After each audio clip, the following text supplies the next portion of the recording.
नमस्कार दोस्तों, biology booster channel में आपका स्वागत है। मैं मनीष मौर्य। बेटे जैसे मैंने कि आपको पिछले लेक्चर में अरेनियस इक्वेशन पढ़ाया। अरेनियस इक्वेशन मैंने पढ़ाया k equal to A power minus A upon R T मैंने पढ़ाया। इसका डेरिवेशन मैंने करके आपको दिखाया। तो इसका डेरिवेशन किया तो मैंने आया 2.303 log k2 अपॉन k1 इतना आया था ना, equal to A upon R T था। तो A upon R 1 upon T1 minus 1 upon T2, इसको जो भी करेंगे कैलकुलेट करेंगे जितना आएगा हो जाएगा। इसके बाद बेटा मैं आपको ग्राफिकल रिप्रेजेंटेशन बता रहा हूं जो कि बहुत ही जरूरी है। ठीक है, तो अब देखिए क्या होगा, इंपॉर्टेंट है graphical representation.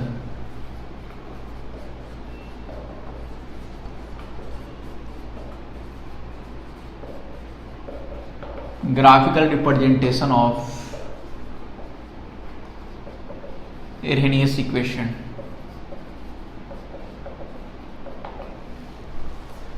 Graphical representation of Arrhenius equation. Arrhenius equation का ग्राफिकल रिप्रेजेंटेशन कैसे होगा इस चीज को मैं आपको बताने जा रहा हूं। जैसे कि बेटा आपने पढ़ा कि ln equal to ln k equal to 2, उसके बाद आपने पढ़ा A upon R T plus ln k। आपने यहां तक पढ़ा ln k की दो जगह, यहां पे a होगा ना, ln a। तो कहने का मतलब ln k equal to A upon R T plus ln a। तो कहने का मतलब कि आपने ये इक्वेशन पहले पढ़ रखा है और उसके बाद आपको स्ट्रेट लाइन का इक्वेशन पता ही है, y equal to mx plus c। उसके बेसिस पे आपका ग्राफ जो भी होगा रिप्रेजेंट होगा। ln का वैल्यू जैसे मैं हटाऊंगा तो बेटा ln जैसे मैं हटाऊंगा तो हमारा क्या आ जाएगा 2.303 के, उसके बाद ये upon R T plus ln हटाओ 2.303 ए। ठीक है, कोई डाउट वाली बात यहां तक? किसी को कोई डाउट है यहां तक तो हमसे पूछ सकता है कि सर आखिर बताओ कैसे हुआ। कोई डाउट वाली बात? डाउट वाली बात है ना, इसीलिए तो मैं लिखता हूं ताकि आपको आता है कि नहीं आता। तो 2.303 log के 2.303 log ए। अब ये बात आ गया तो log के equal to y equal to mx plus c के फॉर्म में लाना है। तो e upon r 1 upon t और ये जो है मल्टीपल में आ जाएगा 2.303 प्लस log ए। यहां तक कोई डाउट? तो हम लिख सकते हैं कि log k equal to A upon 2.303 r 1 upon t plus log A. यहां तक बेटा आप नोट डाउन कर सकते हैं? बताइए इजली की कर सकते हैं कि नहीं? y equal to mx plus c के फॉर्म में हमारा आया कि नहीं? आप बताइए, आप बताइए कि y plus mx plus c के फॉर्म में आया कि नहीं? तो यहां तक तो आ गया आपका, तो यहां तक आ गया आपका सिंबल छूट रहा, यहां तक आ गया। तो हमारा स्ट्रेट लाइन का जो इक्वेशन होता है y equal to straight line का इक्वेशन बेटा जो होता है y equal to mx plus c। Straight line का हमारा इक्वेशन होता है y equal to mx plus c। तो यहां पे y आपका log k है और x के फॉर्म में 1/t है और c आपका क्या है log a है। तो यहां से आपको ग्राफ पूरा क्लियर मैं दिखा दिया। तो एक बार और देख लो, graphical representation of Arrhenius equation. ln k equal to a upon R T ln a log k equal to a upon R T plus 2.303 log a। log k equal to minus इधर आएगा तो ये minus A upon 2.303 r 1 upon t plus log a। log k equal to minus A upon 2.303 r 1 upon t plus log a। तो straight line का equation होता है y equal to mx plus c के form में आपका equation आता है। और इसका ग्राफ क्या होता है? y एक्सिस पे आपका बेटा क्या है? log k है। तो ये आपका सर ने लिखा log k, सर ने लिखा log k। अब बात आती है mx। प्लस सी, तो एम एक्स, तो एक्स आपका क्या है, टी के रिप्रेजेंट में है, तो 1/t या टी इनवर्स लिख सकते हैं। ठीक है, उसके बाद अब बात आती है ये अपॉन 2.303। अब इसका स्लोप क्या होगा, तो बेटा इसका स्लोप निगेटिव जाएगा, इसका ग्राफ इस तरह जाएगा।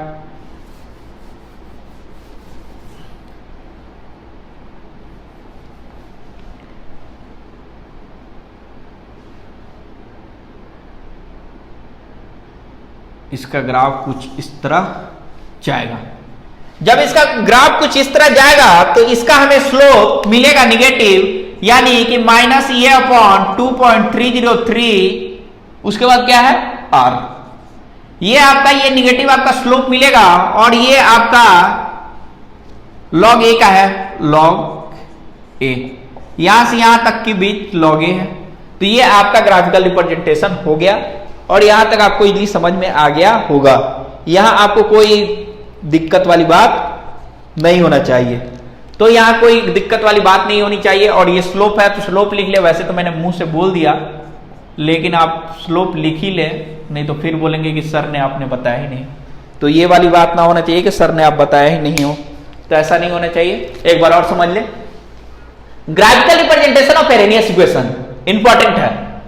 ln k equal to A upon R T plus ln a, 2.303 log k e upon R T plus 2.303 log a, log k equal to minus A upon 2.303 r 1 upon t plus log a, log k equal to minus A upon 2.303 r और 1 upon t plus log a। Straight line y equal to mx plus c, y equal to mx plus c, तो यानी कि हमारा y axis पे log k है, तो y axis पे log k है, m का कोफिशिएंट x है, तो m का कोफिशिएंट 1/t है।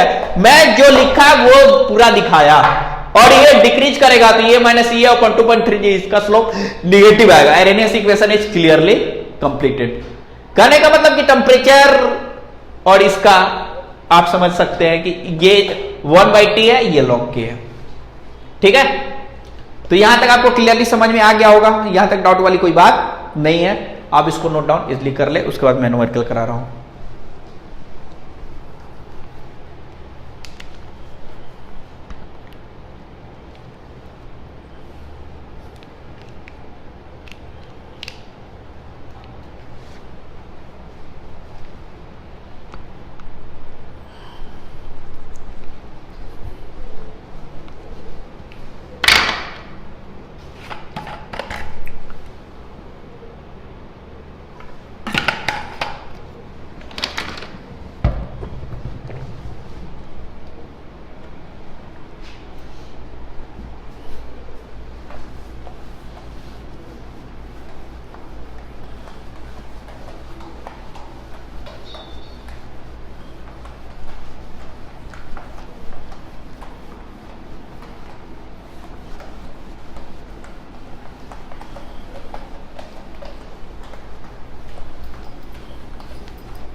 अब मैं आपको बेटर न्यूमेरिकल बताने जा रहा हूं।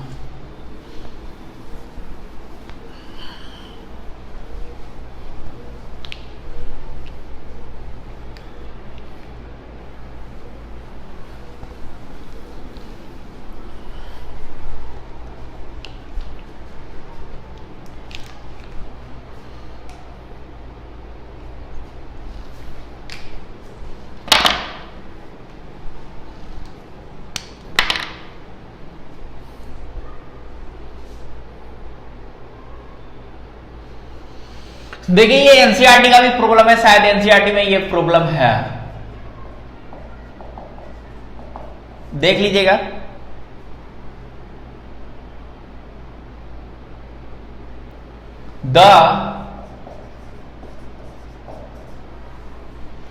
The rate of A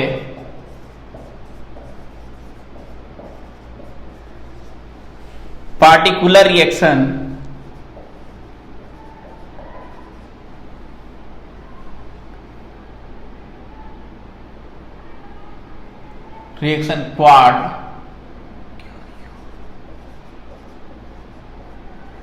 quad repels when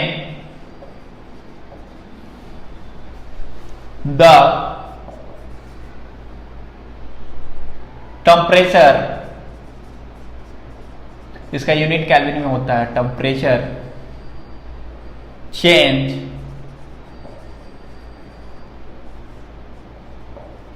for 293 kelvin 293 kelvin. T1 का वैल्यू दे दिया है 2313 केल्विन, T2 का वैल्यू गिवन है।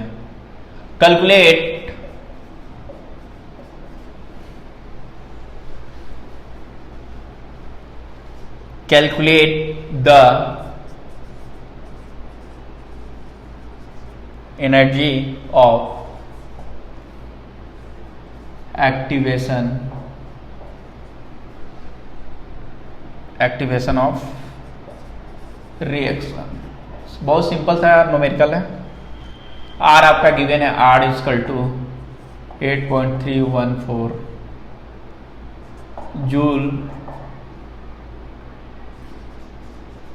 पर केल्विन पर मोल पर मोल। ठीक है बेटा, अब यहां से हम देख रहे हैं कि हमारा क्या आएगा क्या नहीं आएगा। इसके बाद जो भी सिलसिला होगा उसको देखा जाएगा कि हमें करना क्या है आखिर। ठीक है,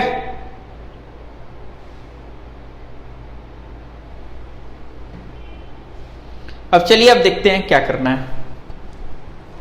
पहले क्वेश्चन को पढ़ेंगे।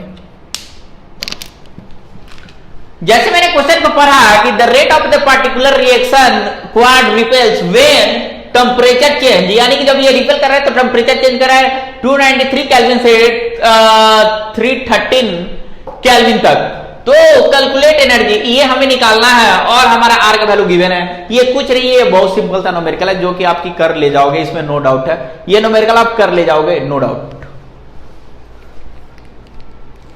देखिए answer given T1 equal to 293 kelvin,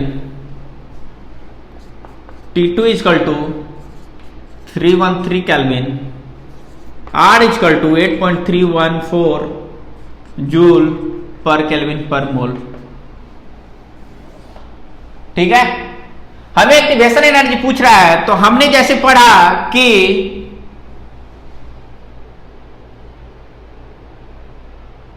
quad repel particular reaction rate. वाह, जबरदस्त क्वेश्चन है।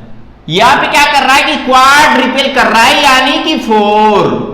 क्वाड कहने का मतलब क्या होता है कि फोर्थ भाग, यानी कि 100 का फोर्थ भाग, तो वो क्वाड हो जाता है। तो क्वाड रिपेल है तो यहां पे K1 K2 का वैल्यू गिवन है 4। तो कंफ्यूज नहीं होना है, क्वेश्चन देखते हैं, बहुत मजेदार क्वेश्चन है ये। Calculate energy of activation energy, वहीं पे फंसा दिया बच्चा को, K1 K2 का पता नहीं चलेगा और वो बच्चा फंस जाएगा। तो जैसे कि आप जानते हो, क्या जानते हो, वी नो डैट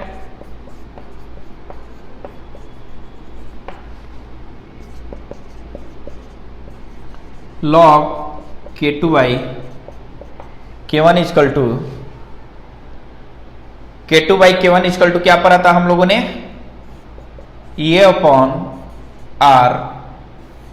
उसके बाद क्या पढ़ा था, 1 upon T1 minus 1 upon T2।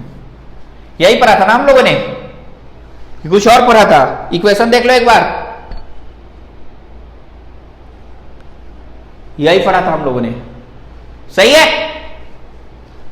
तो हम लोगों ने यही पढ़ा, तो log K2 K1 equal to E upon 2.303 R 1 upon T1 minus 1 upon T2। मान लिया कि इसे equation first, suppose putting all value in equation first, putting all value in equation first. Value put करेंगे तो लॉग पुट करेंगे तो log हमारा क्या आ जाएगा 4/1 इक्वल टू EA अपॉन 2.303 और ये आपका रेट गिवन है, universal rate constant 8.314 joule per kelvin per मोल आपका गिवन है। देन 1/T1 293 माइनस शायद यही है 293, T2 है 313। ठीक है, हमें बेटा यहां पे ये निकालना है तो पहले log 4 का वैल्यू लिख लेंगे। log 4 का value 6021 equal to EA upon 2.303 into 8.314 joule per kelvin per mole, और इसका जब मल्टीप्लाई करेंगे तो हमारा जो भी आएगा 293 इंटू 313। अब दोनों को घटा दो, 313 माइनस 293। जैसे ये हुआ तो हमें क्या करना है कि EA का वैल्यू फाइंड करना है, तो हम पहले लिख लेंगे 0.6021 equal to EA upon 2.303 into 8.314 joule per kelvin per mole into इसको जब लेस करेंगे घटाएंगे तो 20 अपॉन 293 अपॉन 313 आएगा। जब ये इतना आएगा तो बेटा हमें EA का वैल्यू फाइंड करना है, तो therefore EA equal to cross multiply करो, क्रॉस मल्टीप्लाई, इसको इधर ले जाओ, 0.6021 into 2.303 into 314 joule per kelvin per mole. ठीक है, और फिर ये भी आएगा इंटू 293 इंटू 313 अपॉन, और ये हो गया, ये तो आपका चला गया इधर, और ये जो हो जाएगा इधर ये क्रॉस मल्टीप्लाई आ जाएगा तो अपॉन 20। अब इसके आगे देखते हैं, पहले आप समझिए थोड़ा एक बार और।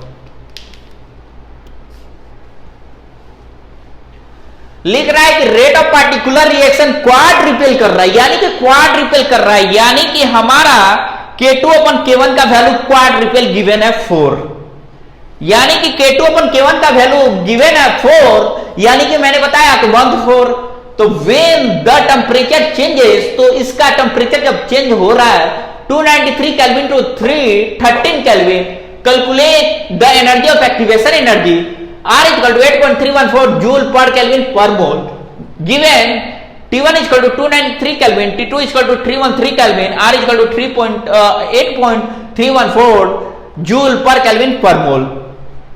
We know that 2.303 log K2 upon K1 equal to E upon R 1 upon T1 minus 1 upon T2. Log K2 upon K1 equal to E upon 2.303 R 1 upon T1 minus 1 upon T2. Equation first, equation में सब value put किया तो ये quad है तो 4, E upon 2.3 universal gas constant 8.31 जो आपके question में गिवन है, 293 T1 का वैल्यू है, T2 का वैल्यू 313 है। जब इसको किए log 4 का वैल्यू 0.6014, तो यहाँ पे नहीं किसी को समझ में आया तो बेटा मैं लिख दे रहा हूं ताकि आपको कोई कंफ्यूजन ना हो। तो यहाँ पे लिख लीजिएगा बिकॉज log 4 इक्वल टू 0.6021 या 30, क्योंकि log 2 का वैल्यू 0.30 होता है ना, 3010, तो वही उसको डबल कर दो, हो गया। ये अपन इतना है, जब कैलकुलेट किया तो हमारा, अब देखते हैं कि हमने कैलकुलेट किया तो हमारा वैल्यू कितना आ रहा है। तो यहां तक बेटा आपको क्लियरली समझ में आ गया। तो EA इक्वल टू हमारा आएगा 5.863 10 टू द पावर 4, क्या है 10 टू द पावर 4 है, 10 टू द पावर 4 आपका है जूल पर मोल, जूल आएगा पर मोल आएगा। जब इसको हम चेंज करेंगे EA को किलो में तो 52.863 अब आ जाएगा आपका किलो जूल पर मोल। ठीक है,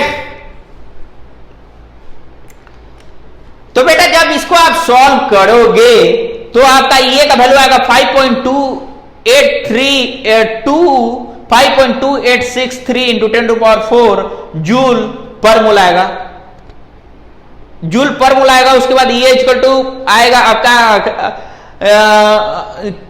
के केल्विन में 52.863 के जूल पर मोल। ठीक है, यहां तक बेटा आपको कोई डाउट होनी नहीं चाहिए, आप नोट डाउन कर ले, उसके बाद मैं आगे फिर बताऊंगा कंटिन्यू।